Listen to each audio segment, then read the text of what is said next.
নদীর পানি গোলা ভালো, জাতের মেয়ে কালো ভালো সবাই বলে কিন্তু ঠিক আছে। কিন্তু বাস্তবে কিন্তু রূপটা হচ্ছে অন্যরকম। তাই না? কেমন আছেন সবাই? আসসালামু আলাইকুম। নিশ্চয়ই ভালো আলহামদুলিল্লাহ আমিও ভালো আছি। তো এখান দিয়ে হচ্ছে আমি চিংড়ি মাছের সাথে হচ্ছে শিং মাছও ভিজালাম। তো সবগুলো এখন হচ্ছে পরিষ্কার করে নিব। নিয়ে হচ্ছে আমি শিং মাছ রান্না করব আরকি। আসলে এই চিংড়ি মাছগুলো হচ্ছে বেলের আর এই মাছগুলো খেতে ভীষণ ভালো লাগে। এখানে হচ্ছে কয়েকটা চিরিং মাছ আছে। এটাকে বলি আমরা চিরিং মাছ। এই মাছগুলো খেতে অনেক, অনেক মজা। তো আমি হচ্ছে শিং মাছগুলো পরিষ্কার করে রাখছিলাম। পরে একসাথে ভিজেছিলাম। ভিজানোর পরে হচ্ছে উঠায় নিচ্ছি এখন। আর শিং মাছটা রান্না করব আপনার হচ্ছে সবজি দিয়ে। আসলে পাঁচমিশালি সবজি রান্না করলে শীতের সময় অনেক ভালো লাগে। আমি সবসময় চেষ্টা করি আপনার হচ্ছে যেকোনো মাছ রান্না করি আপনার হচ্ছে মাখিয়ে রান্না করার। আর যেটা হচ্ছে ভাজি করার সেটা ভাজি করি আরকি। আর শিং মাছটা কিন্তু ভাজি করলে একদমই ভালো লাগে না। অনেকে শিং মাছ ভাজি করে রান্না করে। আসলে আমার কাছে একদম ভালো লাগে না শিং মাছ ভাজি করলে। রুই, কাতল তারপরে হচ্ছে এ ধরনের মাছগুলা শহরে হচ্ছে ভাজি না করলে একদমই খাওয়া যায় না। তবে চিংড়ি মাছ তারপরে হচ্ছে শিং মাছ এই কিছু, কিছু মাছ আছে এগুলা হচ্ছে মাখিয়ে রান্না করলে অনেক ভালো লাগে। বিশেষ করে নদীর মাছগুলা। আমি তো প্রায় সময় চেষ্টা করি হচ্ছে মাখিয়ে তরকারিগুলো একদম সহজভাবে রান্না করার। আর সহজভাবেই রান্না করি। এখান দিয়ে হচ্ছে বেগুনগুলো আমি কাটে নিব। আর সবজির যে দাম অনেক দাম ডায়মন্ড এগুলা।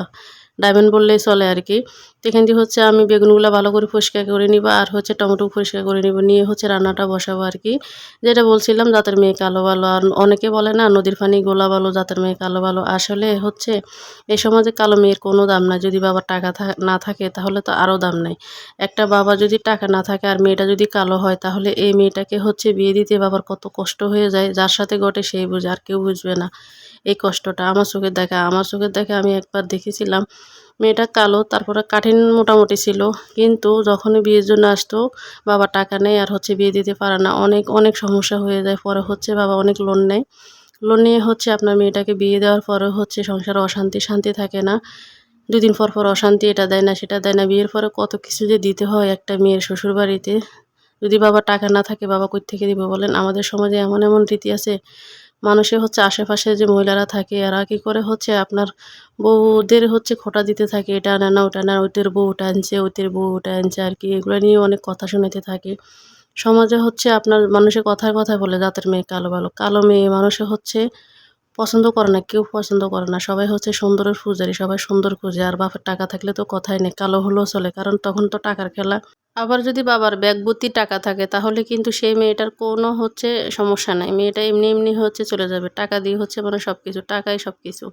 টাকা থাকলে মেয়েরা কালো হলেও সমস্যা নাই। বাবার টাকা আছে, সম্পদ আছে, সবকিছু চলবে। আর যে বলে না নদীর পানি গোলা ভালো, জাতের মেয়ে কালো ভালো এটা হচ্ছে কথার কথা আর কিছুই না। বুঝছেন? তো এখান দিয়ে হচ্ছে ধনেপাতা দিয়ে হচ্ছে আমি তরকারিটা নামায় ফেলবো। আর তরকারিটা দেখতে যেরকম সুন্দর হইছে, খেতেও ভীষণ, ভীষণ মজা হয়েছে। এতক্ষণ পর্যন্ত ধৈর্য সহকারে আমার ভিডিওটা দেখার জন্য অসংখ্য, অসংখ্য ধন্যবাদ। কে কোথা থেকে ভিডিওটা দেখছেন বলবেন। আর আমার ভিডিওটা যদি ভালো লেগে থাকে তাহলে লাইক, কমেন্ট, শেয়ার দিয়ে একটু পাশে থাকবেন। আসসালামু আলাইকুম, আল্লাহ হাফেজ।